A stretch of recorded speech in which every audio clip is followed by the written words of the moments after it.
Hello everyone. जय हिंद, नमस्कार।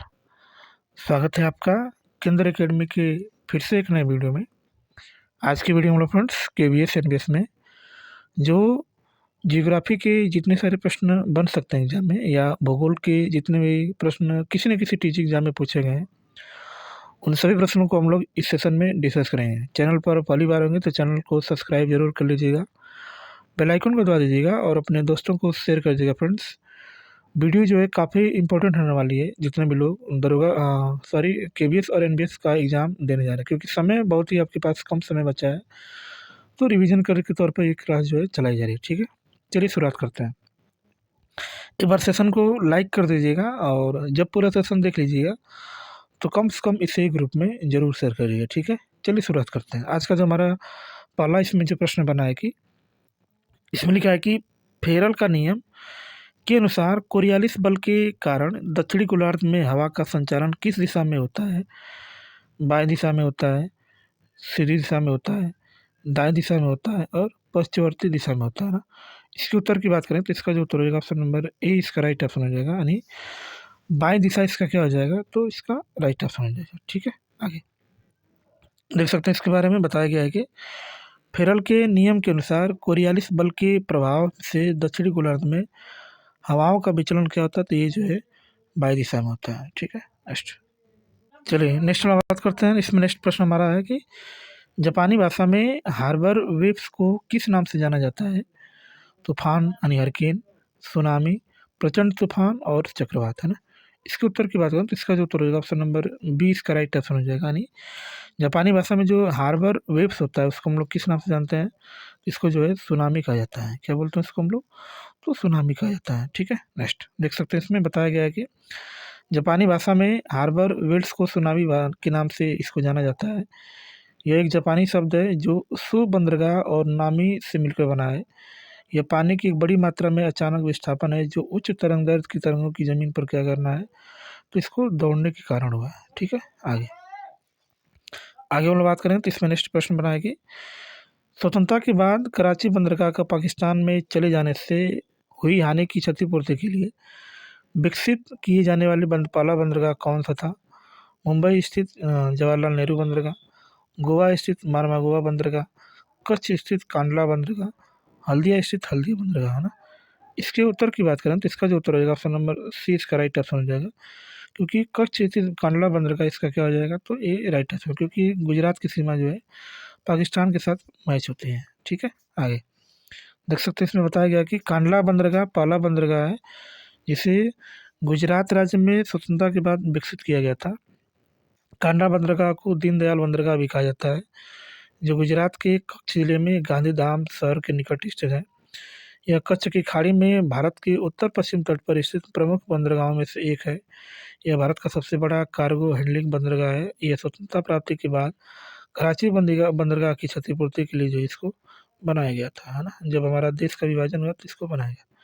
ठीक है, नेक्स्ट निम्न में से कौन सा कथन ठंडे मरुस्थल जैसे लेह के घरों के संबंध में सही है? इनकी छत ढलावनुमा होती है, ये इनमें केवल भूतल होता है, इनकी दीवारें मिट्टी और गाय के गोबर से बनाई जाती है, इनकी छत पेट के मोटे तने से बनाई जाती है ना। इसके उत्तर की बात करें तो इसका जो उत्तर होगा ऑप्शन नंबर डी इसका राइट ऑप्शन हो जाएगा, यानी इनकी जो छत होती है पेड़ के मोटे तनों से इसको क्या करते हैं, इसको बनाई जाती है। ठीक है, चलिए देखिए। इसमें बताया गया है कि इसमें लिखा है कि जम्मू एवं कश्मीर के पूरब में बृहद हिमालय में स्थित लेह और ठंडा रेगिस्तान है। यहाँ के घरों की छत समतल होती है, घर दो मंजिला होता है, दीवारें पत्थरों की होती है और उन पर मिट्टी और चूने की पुताई होती है। छत को मजबूती बनाने के लिए पेड़ों के मोटे तनों का इस्तेमाल किया जाता है। अतः कथन हमारा डी क्या है, तो इसका राइट ऑप्शन हो जाएगा। ठीक है, आगे आगे हम लोग बात करें तो इसमें नेक्स्ट प्रश्न बनाएगी, भारत में राजमार्गों का रख रखाव किसके द्वारा किया जाता है? तो भारतीय राष्ट्रीय राजमार्ग प्राधिकरण, केंद्रीय लोक निर्माण विभाग, राज्य लोक निर्माण विभाग और नगर निगम परिषद, है ना। इसके उत्तर की बात करें तो इसका उत्तर होगा ऑप्शन नंबर सी इसका राइट ऑप्शन हो जाएगा, यानी राज्य लोक निर्माण विभाग इसका क्या हो जाएगा, तो इसका राइट ऑप्शन हो जाएगा। ठीक है, आप देख सकते हैं इसमें बताया गया है कि भारत में राजमार्गों का जो रख रखाव होता है राज्य लोक निर्माण यानी जिसको स्टेट पब्लिक वर्क डिपार्टमेंट जिसको पीडब्ल्यूडी द्वारा किया जाता है। जबकि राष्ट्रीय राजमार्गों के विकास, रख-रखाव और प्रबंधन के लिए जो है भारतीय राष्ट्रीय राजमार्ग प्राधिकरण जो है इसको करता है। ठीक है, नेक्स्ट। चलिए नेक्स्ट बात करते हैं। इसमें 122 लिखा है कि नीचे 2 वक्तव्य दिए गए हैं, एक को कथन ए, दूसरे को आर से कहा गया है। नीचे दिए गए कटुकिट की सहायता से सही उत्तर का चयन करना। अभी कथन ये कहता है कि ध्रुवी बालू तेज चलते हैं, ये गलत ऑप्शन है। ठीक है, ध्रुवी बालू के बाल क्या होते हैं, मोटे होते हैं, इसका क्या है, तो राइट ऑप्शन है। यानी एक गलत है और आर क्या है, तो सही है ना। तो इसके उत्तर की बात करूँ तो इसका जो उत्तर हो जाएगा ऑप्शन नंबर डी, इसका राइट ऑप्शन हो जाएगा, क्योंकि ए गलत बोल रहा है और आर क्या है, तो इसका सही है। ठीक है, आगे आगे इसमें हम लोग देख सकते हैं, इसके बारे में बताया गया है कि इसमें लिखा है कि ध्रुवी बालू तेज चलते हैं। यह अभिकथन गलत है, क्योंकि ध्रुवी बालू को अधिक गर्मी से बचने के लिए धीरे धीरे चलना चाहिए। ध्रुवी बालुओं का फर बहुत मोटा और घना होता है, जिसमें एक बाहरी जल प्रतिरोधी परत और एक भीतरी गर्मी बढ़ाने वाली परत होती है। इसके अतिरिक्त वसा की एक मोटी परत होती है, जिसको ब्लोअर कहते हैं। इसमें क्या होती है, तो अत्यधिक ठंड से बचाती है। जो क्या करती है, अत्यधिक ठंड से जो इसको बचाती है। ठीक है, नेक्स्ट बात करते हैं। निम्नलिखित में से क्या पृथ्वी की घूर्णन का परिणाम है, ज्वार भाटा है, कोरियालिस बल है, गुरुत्वाकर्षण बल है और ग्रहण है ना। इसके उत्तर की बात करें तो इसका जो उत्तर होगा ऑप्शन नंबर 20 का राइट ऑप्शन हो जाएगा। कोरियालिस बल इसका क्या हो जाएगा, तो राइट ऑप्शन हो जाएगा। ठीक है, आप देख सकते हैं इसमें बताया गया है कि कोरियालिस बल एक आभासी बल है जो पृथ्वी के घूर्णन के कारण उत्पन्न होता है। कोरियालिस बल के कारण उत्तरी गोलार्ध में वायु की गति की दिशा अपने दाईं और उत्तर दक्षिणी गोलार्ध में वायु की गति की दिशा अपने बाईं ओर प्रवाहित होती है। ठीक है, आगे हम लोग बात करेंगे। इसमें नेक्स्ट लिखा है कि निम्नलिखित में से कौन सा युग्म गलत है, समदाब रेखा दबाव, समवर्षा रेखा धूप, समताप रेखा तापमान, आइसो हेलाइन खारापन है ना। इसके उत्तर की बात करें तो इसका जो उत्तर हो जाएगा ऑप्शन नंबर 20 का राइट ऑप्शन हो जाएगा। यानी यही जो ऑप्शन क्या है, गलत है, बाकी सबको जो सबका है तो सही है। ठीक है, आगे इसमें देख सकते हैं, इसमें बताया गया है कि ऐसी रेखा जहाँ पर होने वाली वर्षा समान होती है, इसे समवर्षा कहते हैं। आइसो हेलाइन समुद्र से समान वातावरण के बिंदुओं को इंगित करने के लिए मानचित्र पर क्या होती है, तो एक खींची गई एक रेखा होती है। ठीक है, आगे चलिए आगे हम लोग बात करेंगे। 125 की बात करेंगे तो विश्व का सबसे लंबा रेलवे प्लेटफॉर्म कहाँ पर है, कोलकाता में, कानपुर में, खड़गपुर में और चेन्नई में है ना। इसके उत्तर की बात करें तो इसका जो उत्तर होगा ऑप्शन नंबर सी, इसका राइट ऑप्शन हो जाएगा। यानी खड़गपुर इसका क्या हो जाएगा, तो राइट ऑप्शन हो जाएगा। विश्व का सबसे लंबा जो है रेलवे प्लेटफॉर्म है। ठीक है, पहले था लेकिन अब नहीं है, क्योंकि ये जो है 2015 का क्वेश्चन है। ठीक है, अब तो कर्नाटका का हो गया है। ठीक है, प्रश्नकाल के समय पश्चिम बंगाल में स्थित खड़गपुर प्लेटफॉर्म विश्व का सबसे दूसरा लंबा प्लेटफॉर्म था, जबकि वर्तमान में भारत के उत्तर प्रदेश राज्य में स्थित गोरखपुर रेलवे स्टेशन का प्लेटफॉर्म विश्व में सबसे लंबा प्लेटफॉर्म हो गया। पहले था, अब जो है कर्नाटका का हो गया, हुबली। ठीक है, नेक्स्ट चलिए आगे हम लोग बढ़ेंगे। तो आगे इसमें नेक्स्ट लिखा है कि यातायात का सस्ता साधन है, जल मार्ग है, रेल मार्ग है, वायु मार्ग है, इनमें से कोई नहीं है ना। इसके उत्तर की बात करें तो इसका जो उत्तर होगा ऑप्शन नंबर ए, इसका राइट ऑप्शन हो जाएगा। यानी जल मार्ग इसका क्या हो जाएगा, तो राइट ऑप्शन हो जाएगा। ठीक है, हम देख सकते हैं इसमें बताया गया है कि यातायात का सबसे सस्ता साधन जल मार्ग है, जो समुद्रों, नदियों तथा झीलों में विभिन्न साधनों द्वारा किया जाता है। राष्ट्रीय जलमार्ग संख्या 1 भारत का सबसे लंबा राष्ट्रीय जलमार्ग है। राष्ट्रीय जलमार्ग संख्या 1 प्रयागराज से कहाँ चलती है, तो हल्दिया कहाँ पड़ता है, पश्चिम बंगाल में।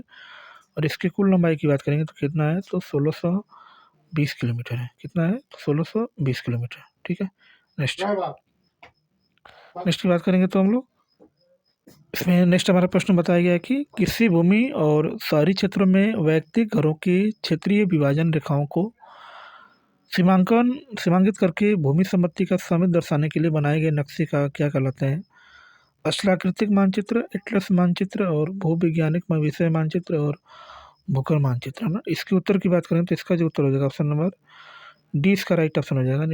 भूखर मानचित्र इसका क्या हो जाएगा, तो इसका राइट ऑप्शन हो जाएगा। ठीक है, भूखर मानचित्र पृथ्वी की सतह या इसके एक भाग के पैमाने के माध्यम से चपटी सतह पर खींचा गया चित्र है।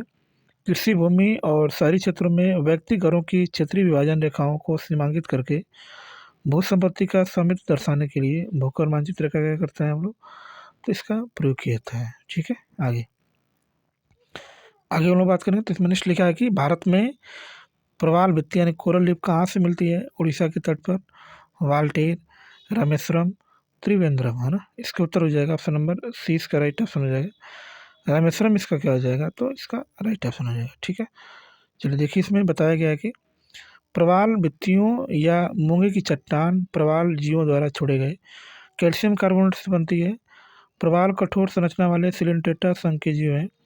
इन प्रवालों के भीतर जुजैलिक नामक रंगीन शैवाल पाए जाते हैं। ये प्रायः उष्णकटिबंधीय या उपोष्णकटिबंधीय समुद्र से क्या करते हैं? तो मिलते हैं। ठीक है, नेक्स्ट भारत में प्रवाल भित्तियाँ कहाँ मिलती हैं? तो लक्षद्वीप, अंडमान निकोबार द्वीप, कच्छ की खाड़ी, रामेश्वरम आदि में जो है यहाँ पर जो है सब पाई जाती हैं। ठीक है, नेक्स्ट चलिए नेक्स्ट बात करते हैं उत्तरी मैदानों और केरल में उच्च जनसंख्या घनत्व का कारण क्या है? पथरीली भूभाग और उथली मिट्टी, पहाड़ी भूभाग और मध्यम वर्षा, समतल मैदान और उपजाऊ मिट्टी और पर्याप्त मात्रा में वर्षा, नतोन्नत भूभाग और प्रतिकूल जलवायु, है ना। इसके उत्तर की बात करें तो इसका उत्तर होगा ऑप्शन नंबर सी, इसका राइट ऑप्शन हो जाएगा। समतल मैदान, उपजाऊ मिट्टी और पर्याप्त मात्रा में जो है वर्षा, इसका क्या हो जाएगा? तो इसका राइट ऑप्शन हो जाएगा। ठीक है, देख सकते हैं कि उत्तरी मैदानों में केरल में उच्च जनसंख्या घनत्व का कारण समतल मैदान है, उपजाऊ मिट्टी है और पर्याप्त मात्रा में क्या है? तो वर्षा है। ठीक है, नेक्स्ट चलिए आगे हम लोग बढ़ते हैं। 130वां प्रश्न में बताया गया है कि कौन सी रेखा सीमा भारत और पाकिस्तान को अलग करती है? तो सीमांत रेखा हो गया, सिगराइट रेखा हो गया, रेड क्लिफ रेखा हो गया, मैकमोहन रेखा हो गया। तो इसका उत्तर हो जाएगा ऑप्शन नंबर सी, इसका राइट ऑप्शन हो जाएगा। रेड क्लिफ रेखा इसका क्या हो जाएगा? तो राइट ऑप्शन हो जाएगा। ठीक है, आप देख सकते हैं इसमें कौन कौन सी रेखा कौन कौन से किसको डिवाइड करती है। डूरंड रेखा जो है पहले जो है भारत अफगानिस्तान था, लेकिन अभी पाकिस्तान और अफगानिस्तान के बीच सीमा रेखा दर्शाती है। मैकमोहन रेखा चीन और भारत के बीच। रेड क्लिफ रेखा भारत और पाकिस्तान के बीच। हिंडरमैन रेखा जो होता है ये जो है जर्मनी और पोलैंड के बीच जो है इसको दर्शाती है, जो हिंडरमैन रेखा है। ठीक है, आगे आगे हम लोग बात करें 131 की बात करेंगे तो भारत और श्रीलंका बनाते टापुओं के एक समूह से जुड़े हुए हैं। सिसेरी नदी सेतु, भूपेन हजारिका सेतु, सरस्वती ब्रिज और राम सेतु, है ना। इसका उत्तर हो जाएगा option number D, Ram Setu इसका क्या हो जाएगा? इसका राइट ऑप्शन हो जाएगा। ठीक है, देख सकते हैं इसमें बताया गया है कि एडम ब्रिज जिसे राम सेतु के नाम से भी जाना जाता है, यह श्रीलंका भारत को श्रीलंका से जोड़ता है। यह श्रीलंका के उत्तरी पश्चिम तट से भारत और म्यांमार द्वीप से तमिलनाडु के दक्षिण पूर्वी तट पर पंबन द्वीप के बीच चूना पत्थर के शैलों के बीच जो है एक श्रृंखला है। ठीक है, आगे आगे लोग बात करेंगे। इसमें नेक्स्ट लिखा है कि मेघालय की राजधानी कौन सी है? शिलांग है, आइजोल है, इम्फाल है और अगरतला। सबको पता है मेघालय की राजधानी क्या है, तो इसका नाम जो है शिलांग, यानी ऑप्शन नंबर ए इसका राइट ऑप्शन हो जाएगा। ठीक है, आगे इसमें हम लोग बात करें कुछ प्रमुख राजधानी, जैसे मेघालय की राजधानी शिलांग है, मणिपुर की राजधानी इम्फाल है, मिजोरम की राजधानी आइजोल है, त्रिपुरा की राजधानी ये अगरतला है ना। आगे नेक्स्ट बात करते हैं। इसमें नेक्स्ट लिखा है कि 133 की बात करेंगे तो 133 बताया गया है कि इसमें कौन सा कथन सही है? ऑप्शन नंबर ए, भारत 7 देशों के साथ अपनी भूमि सीमा साझा करता है। पाक जल संधि और मन्नार की खाड़ी द्वारा गठित समुद्र के एक संकीर्ण चैनल द्वारा श्रीलंका को भारत से क्या करता है? तो अलग किया जाता है ना। तो ये भी जो हमारा ऑप्शन क्या है? तो सही, यानी पहला और दूसरा ऑप्शन क्या है? सही है, इसलिए ऑप्शन नंबर डी इसका राइट ऑप्शन हो जाएगा, यानी 1 और 2 इसका क्या हो जाएगा? तो राइट ऑप्शन हो जाएगा। ठीक है, चलिए इसके बारे में हम लोग जो है पूरा डिटेल से इसको देख सकते हैं कि इसमें जो है कैसे कैसे इसको बताया गया है।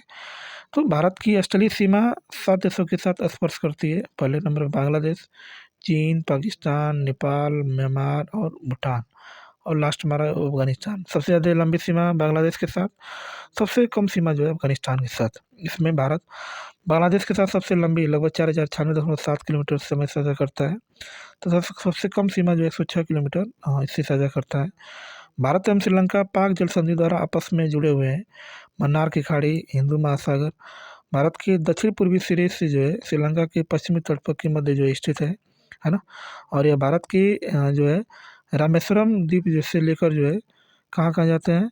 तो ये जो है हम मिलते हैं से लेकर श्रीलंका के मन्नार द्वीप तक चूना पत्थर से बने द्वीपों की राम सेतु नामक एक श्रृंखला है। तो कथन 1 और 2 हमारा क्या है? तो इसका राइट ऑप्शन हो जाएगा। ठीक है, नेक्स्ट नेक्स्ट बात करते हैं। इसमें छोटे अंडमान को उत्तर अंडमान से क्या अलग करता है? अमेंडीवी द्वीप समूह, डंकन जल संधि, कोको चैनल और मलिक द्वीप, है ना। इसका उत्तर हो जाएगा ऑप्शन नंबर 20 का राइट ऑप्शन हो जाएगा, यानी मलिक द्वीप इसका क्या हो जाएगा, तो राइट ऑप्शन हो जाएगा। जो छोटे अंडमान को उत्तर अंडमान से क्या करता है, तो अलग करता है। ठीक है, आप देख सकते हैं इसमें बताया गया है कि डंकन जल संधि भारत के अंडमान और निकोबार द्वीप समूह में रटलैंड द्वीप को छोटे अंडमान द्वीप से अलग करने वाली जल संधि है, और यह पश्चिम में बंगाल की खाड़ी से पूर्व में अंडमान सागर से क्या करती है, इसको जोड़ती है। ठीक है, आगे निम्नलिखित में से कौन सा प्रदेश चीन में सीमा साझा नहीं करता है, अरुणाचल प्रदेश, हिमाचल प्रदेश, पश्चिम बंगाल और उत्तराखंड, है ना। इसका उत्तर हो जाएगा ऑप्शन नंबर सी, इसका राइट ऑप्शन हो जाएगा। पश्चिम बंगाल इसका क्या हो जाएगा, तो इसका राइट ऑप्शन हो जाएगा। ठीक है, देख सकते हैं इसमें भारत के 4 राज्यों और एक केंद्रशासित प्रदेश की सीमा चीन की सीमा को स्पर्श करती है। ये राज्य कौन कौन है, तो हिमाचल प्रदेश है, उत्तराखंड है, सिक्किम है, अरुणाचल प्रदेश है, और जो हमारा लद्दाख है केंद्रशासित प्रदेश है। चीन की सीमा पश्चिम बंगाल के साथ सीमा साझा नहीं करते हैं, है ना, इसकी इसी के साथ इसकी सीमा साझा नहीं होती है। ठीक है, आगे आगे हम लोग बात करेंगे। इसमें नेक्स्ट लिखा है कि निम्नलिखित में से कौन सी जनजाति सिक्किम राज्य से संबंधित है, चेंचू है, अंगामी है, गोंड है, भूटिया है। इसका उत्तर हो जाएगा ऑप्शन नंबर डी, भूटिया जनजाति इसका क्या हो जाएगा, तो राइट ऑप्शन हो जाएगा, जो सिक्किम राज्य से जो है ये रिलेटेड है। ठीक है, इसमें देख सकते हैं कौन कौन सी जनजाति कहाँ कहाँ रहती है। जैसे चेंचू की बात करेंगे तो ये तेलंगाना, आंध्र प्रदेश, कर्नाटक और उड़ीसा में। अंगामी की बात करेंगे तो ये नागालैंड में रहती है। गोंड की बात करेंगे तो ये मध्य प्रदेश में, छत्तीसगढ़ में, महाराष्ट्र में, सही जो है मध्य भारत में भी ये जो इनका निवास है। और भूटिया जनजाति की बात करेंगे तो ये सिक्किम में रहती है, पश्चिम बंगाल में रहती है और त्रिपुरा में रहती है। भूटिया की बात करेंगे तो उत्तराखंड में रहती है, और कहाँ पे रहती है, तो ये उत्तर प्रदेश में रहती है, जो भूटिया हमारी जनजाति है। ठीक है, नेक्स्ट नेक्स्ट आगे बढ़ते हैं। जारवा जनजाति निवास कहाँ करती है, छत्तीसगढ़ में, अंडमान द्वीप समूह में, झारखंड में और लक्षद्वीप में, है ना। इसके उत्तर की बात करें तो इसका उत्तर हो जाएगा ऑप्शन नंबर 20 का राइट ऑप्शन हो जाएगा, यानी अंडमान द्वीप समूह इसका क्या हो जाएगा, तो इसका राइट ऑप्शन हो जाएगा। ठीक है, आप देख सकते हैं इसमें बताया गया है कि जारवा जनजाति अंडमान और निकोबार द्वीप समूह की आदिवासी जनजाति है। जारवा जनजाति का संबंध निग्रिटो समुदाय से है। ये जनजाति मध्य अंडमान के पश्चिमी भाग और दक्षिण अंडमान में रहती है। अंडमान एवं निकोबार में पाई जाने वाली अन्य जनजातियाँ अंडमानी, सेंटलीज, ओंजे और सोम्पे जनजाति जो है, ये सब इसमें पाई जाती है। ठीक है, नेक्स्ट नेक्स्ट आगे बढ़ेंगे। तो भारत स्थित है, यानी कहाँ पर स्थित है, अरब सागर के पश्चिम में, भूमध्य रेखा के दक्षिण में, भूमध्य रेखा के उत्तर में और मकर रेखा के दक्षिण में, है ना। इसके उत्तर की बात करेंगे तो इसका जो उत्तर हो जाएगा ऑप्शन नंबर सी, इसका राइट ऑप्शन हो जाएगा, है ना। भारत कहाँ पर है, तो ये उत्तरी गोलार्ध में स्थित है ना।